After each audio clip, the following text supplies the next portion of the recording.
Journey start. Hello সবাইকে, অনেক দিন পর আমার ব্লগ আসছে। তো আমি একটু ঘুরতে গেছিলাম, প্রায় অনেক দিন মানে অনেক বছর পর বেরিয়েছিলাম একটা লং ট্যুরে। আমি পুরী দীঘা ছাড়া কোথাও যাইনি, তো এটা আমার ফার্স্ট এবং আমার বাবা মায়েরও ফার্স্ট লং ট্যুর ছিল। তো আমরা একদম ব্যাগ ট্যাগ গুছিয়ে নিয়ে ক্যাবে করে চলে গেলাম হাওড়া স্টেশন। এই যে হাওড়া স্টেশনেই ঢুকছি।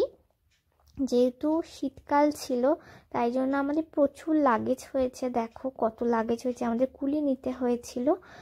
আর শীতকালে কোথাও ঘুরতে যাওয়া মানে একটা এক্সট্রা সোয়েটার এটা সেটার একটা ব্যাগ হয়, তো খাবারের ব্যাগ, তো এই করে আমাদের প্রচুর লাগেজ ছিল। মানুষ কম লাগেজ বেশি, আমার তো চিন্তা হয়ে গেছিলো কি করে হচ্ছে ট্রেনে উঠবো। তো যাই হোক, ওই কাকুগুলোই কুলি কাকুগুলো ভালো করে তুলে দিয়েছিল, সেটিং করে একদম রেখেও দিয়েছিলো ব্যাগগুলো। আর বলে রাখি, আমার চ্যানেলটা এখনও যারা সাবস্ক্রাইব করোনি অবশ্যই সাবস্ক্রাইব করে দিও, ভালো লাগলে লাইক কমেন্ট শেয়ার করো। আর বসে বসে ভাবছিলাম এই বড় পাখাটার কথা, এখন যদি শীতকালে চালানো হয় সবাই তো কাঁপবে, কি বিশাল পাখা। আর এই যে বড় ঘড়ি, ওর সামনেই বসেছিলাম। আমাদের ট্রেন দিয়ে দিয়েছে অনেকক্ষণ ওয়েট করার পর রাজধানী। আমরা রাজধানী করে বেরিয়ে পড়লাম, একদম তাড়াতাড়ি করে ঠিক টাইমে বেরিয়েছে। বন্দে ভারতের ওইদিকে কাটছে, আমাদের স্টেশন ছাড়ছে, খুব আনন্দ হচ্ছে। প্রায় 8 ঘন্টা লেটে আমরা পৌঁছালাম। 8 ঘন্টা লেট করেছিল আমাদের ট্রেন, খুব বেশি না, 8 ঘন্টা লেটে আমরা পৌঁছালাম নিউ দিল্লিতে।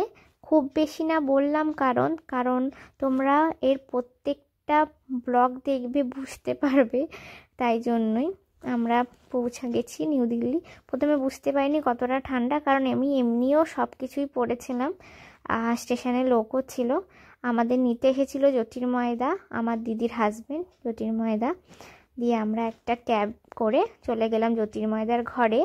এই যে এটা নিউ দিল্লি স্টেশন।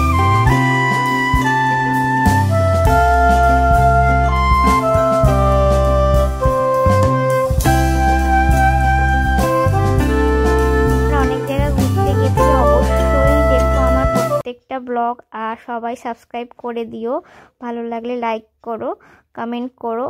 প্রত্যেকটা ব্লগ দেখবে, আস্তে আস্তে এক একটা করে ব্লগ আমি দেব।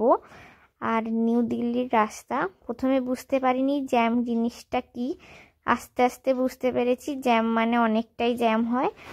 আমরা আর যেতে যেতে ইন্ডিয়া গেট দেখলাম, রাস্তায় লাইট জ্বলছিল, এই যে ইন্ডিয়া গেট দেখলাম।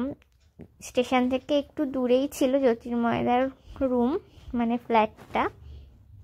আর ওখানে কোনো পুলিশ নেই, অটোমেটিক সিগনালে সব গাড়ি চলে এবং যে যার নিয়মে গাড়ি চালায়। আর খুব ভালো রাস্তাঘাট, সত্যি খুব ভালো রাস্তাঘাট, মানে খুব সুন্দর, খুব সুন্দর ব্যবস্থা। অবশ্যই ভালো লাগলে লাইক কমেন্ট শেয়ার